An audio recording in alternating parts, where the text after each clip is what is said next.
j'ai attaqué un BEP dans la vente. Tu l'as pas fini? Ben non, ils m'ont dégagé avant parce que j'étais pas là tous les lundis et vendredis. Donc il y a des matières où j'ai pas été noté. Ils m'ont dit bon maintenant il faut choisir. Donc voilà.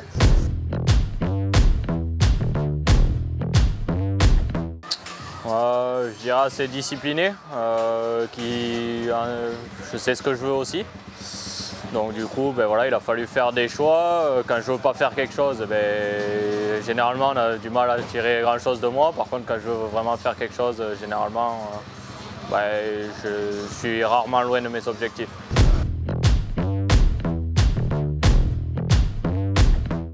Ouais, ben, je pense après un peu comme tout le monde, un peu des bêtises, un peu de bagarre. Jeunesse classique.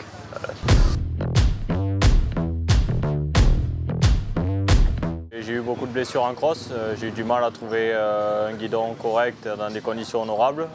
J'ai eu une opportunité en enduro dans des conditions décentes. Donc ça reste de la moto de terrain, je ne voulais pas aller travailler normalement, donc voilà, ça m'a permis de continuer. Aujourd'hui je me fais plaisir en enduro, je suis pilote pro, donc ça ressemble à mon plan initial. C'était un 80 Piwi à l'âge de 9 ans. Ça doit faire une bonne dizaine d'années, j'ai le même préparateur physique qui s'appelle Philippe Janol, donc avec qui je bosse depuis que j'ai arrêté l'école, donc ça fait pas mal d'années maintenant. Et puis là, récemment, depuis cette année, je bosse avec Jérémy Joly au niveau de l'entraînement moto et également sur les courses, il vient me filer un coup de main en tant que pisteur.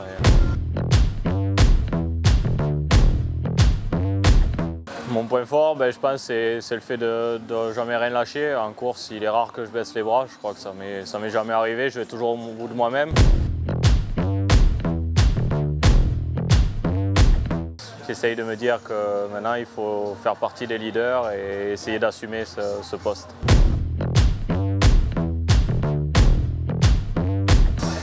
Maniaque déjà, ça c'est le premier truc.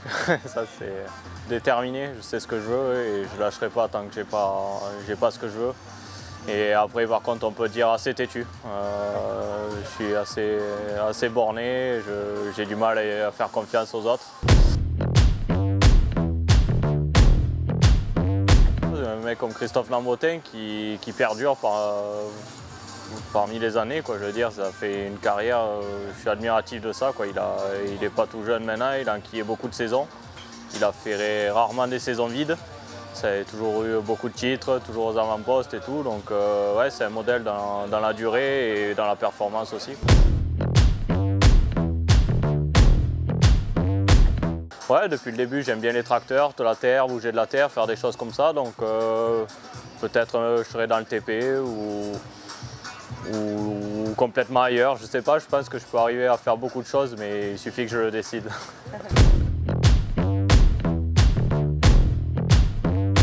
Je suis fâché avec personne, je pense, déjà dans le paddock, c'est déjà pas mal.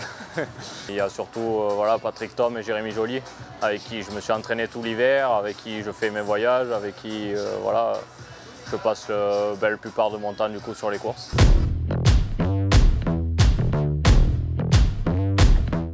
Je pense que les 6 jours l'an dernier en France, c'était quand même une sacrée course d'équipe avant tout, parce qu'on a vu qu'en 2-3 mouvements, je vais y arriver, merci. Tout pouvait basculer d'un côté comme de l'autre. On l'a vu à Enambot qui s'est battu jusqu'au bout, donc ça a été une pression à garder jusqu'au bout. Moi qui jouais le scratch en double aussi, c'était assez chaud. On m'a déclassé, on m'a remis. Enfin, bon. Ça a été mouvementé, mais bon, on a gardé notre calme et on a fait le job jusqu'au bout devant notre public. C'était une très bonne expérience et je suis content de l'avoir vécu.